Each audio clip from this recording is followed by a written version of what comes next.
अस्सलाम वालेकुम। उम्मीद है आप सब खैरियत से होंगे। हमारी जो आज की वीडियो है ये एक ऐसे कॉमन इशू के ऊपर है जो कि तकरीबन पाकिस्तान के अंदर हर मर्द को होती है, और ये है इरेक्टाइल डिसफंक्शन इसको कह लें, या इसको मर्दाना कमज़ोरी कह लें, या इसको आप शहवत की कमी कह सकते हैं, जिसमें जो उज़्व ख़ास है उसके तनाव के अंदर कमी महसूस करना शुरू कर देता है एक मर्द, और इसकी वजह से उसकी जो अज़दवाजी ज़िंदगी है वो मुतासिर होना शुरू हो जाती है। और एट द एंड जो है वो अनारी डॉक्टर्स और हकीमों के पास जाके और यूट्यूब पे डिफरेंट किस्म के मटेरियल्स देख के वो ऐसी अजीबो गरीब किस्म की चीज़ें वो खाना शुरू कर देता है जिसका उसने कभी ज़िंदगी में नाम भी नहीं सुना होता। और एट द एंड उसका जो रिज़ल्ट निकलता है वो इलाज तो नहीं होता, लेकिन उसको मज़ीद बीमारियाँ लग जाती हैं, उसका आप गुर्दे अफेक्ट कर जाते हैं, उसका जो जिगर है वो अफेक्ट करना शुरू कर देता है, और मज़ीद एक जो उसकी सिचुएशन है वो बिगड़ जाती है। आज की इस वीडियो के अंदर हम आपके साथ जो एक ऐसा इलाज शेयर करने जा रहे हैं जो कि आपने आपकी नॉर्मल रूटीन की चीज़ें हैं आपको बड़ी आसानी से मिल जाएंगी, और तकरीबन 1000 के अंदर अंदर आपका ये जो है एक आप कह लें कि मेडिसिन्स कह लें, या जो है आप कह लें कोई कुश्ता कह लें, आप उसको जो भी कहना चाहिए आपका रेडी हो जाएगा। देखिए, अगर आपका उज़्व ख़ास ठीक नहीं है और इसमें तनाव पैदा नहीं होता और आपने हर किस्म का इलाज ट्राई कर लिया लेकिन आपको फ़र्क नहीं पड़ रहा, तो ये वीडियो ख़ास आपके लिए ही है, क्योंकि इसमें हम आपको जो तरीका बताने जा रहे हैं वो बहुत ही कारआमद है और उसके 99% रिज़ल्ट्स निकलते हैं। मज़ीद अगर आप ऐसी वीडियोज़ देखना चाहते हैं तो आपसे रिक्वेस्ट है कि चैनल को लाइक, शेयर और सब्सक्राइब करना मत भूलिएगा, और वीडियो को आगे भी शेयर कीजिएगा ताकि बाकी लोग भी इससे फ़ायदा उठा सकें। तो वीडियो की तरफ चलते हैं।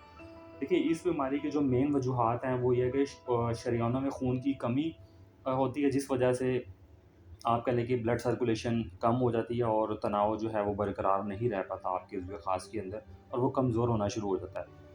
और इसी से ही आपकी अज़दवाजी ज़िंदगी भी मुतासिर होती है और आप डिप्रेशन का भी शिकार होते हैं। अब इसकी जो वजूहात हैं, जिसमें दिल की बीमारी भी हो सकती है कि खून शरीयानों में जो है ब्लड सर्कुलेशन आपकी सही नहीं हो रही, जिस वजह से आपकी बीमारी पैदा हो रही है। इसके लिए आपने ई-डबल-टी एक टेस्ट होता है, ईटीटी एक टेस्ट करवाना है आपने। और उसके अलावा ब्लड प्रेशर, शुगर और सबसे ज़्यादा आपकी एंग्ज़ायटी और डिप्रेशन, हर वक़्त इस बीमारी को सोचते रहना, इसकी सबसे बड़ी अलामत है। अगर आप इस बीमारी से छुटकारा करवाना चाहते हैं, तो सबसे पहले इसको सोचना जो है वो छोड़ दें। बी पॉजिटिव रहें और इन चीज़ों को इस्तेमाल करें दूध के अंदर डाल के। बादाम ले लें, चारों मगज़ ले लें, छिलका ले लें इसबगोल का, और गोंद कतीरा ले लें। कीकर गोंद नहीं, कतीरा लेनी है। हम वज़न लेके इनको पीस लें और एक सफ़ूफ बना लें। रात को सोने से पहले दूध का जो आप बॉयल दूध ले लें, और उस दूध का 1 गिलास आप बाहर निकाल लें। अब आपने उस बॉयल दूध के अंदर आपने ये जो सफ़ूफ बनाया हुआ था, जो आपने ग्राइंड किया हुआ था ग्राइंडर में डाल के या किसी तरह भी, आपने 2 खाने के चम्मच इसके अंदर डालने हैं और एक दफ़ा और दूध को बॉयल करना है। सिर्फ़ एक ही उबाला दीजिएगा, ज़्यादा देंगे तो वो रबड़ की शेप इख्तियार कर जाएगा दूध गोंद की वजह से। इस सफ़ूफ को आपने, ये जो आपको टोटका बताया जा रहा है, आपने सिर्फ़ इसको 1 हफ़्ता आपने इस्तेमाल करना है। 99% लोगों को इससे फ़ायदा होगा, और उम्मीद है आप भी उन्हीं 99% के अंदर ही हैं। गलत कामों से बाज आ जाएँ आप, और हम इस बीमारी को सोचना बंद कर दें। सोचने से ज़्यादा बीमारी पैदा होगी। 1 हफ़्ता करके देखें और फिर आके नीचे कमेंट्स में अपना रिज़ल्ट बताइएगा कि आपको कैसा फ़ील हुआ है। फिर वीडियो को शेयर कीजिएगा, सब्सक्राइब कीजिएगा और बाकी लोगों के साथ भी शेयर कीजिएगा। अगली वीडियो का हमारा इंतज़ार कीजिएगा और अपना बहुत सारा ख़्याल रखिएगा। अल्लाह हाफ़िज़।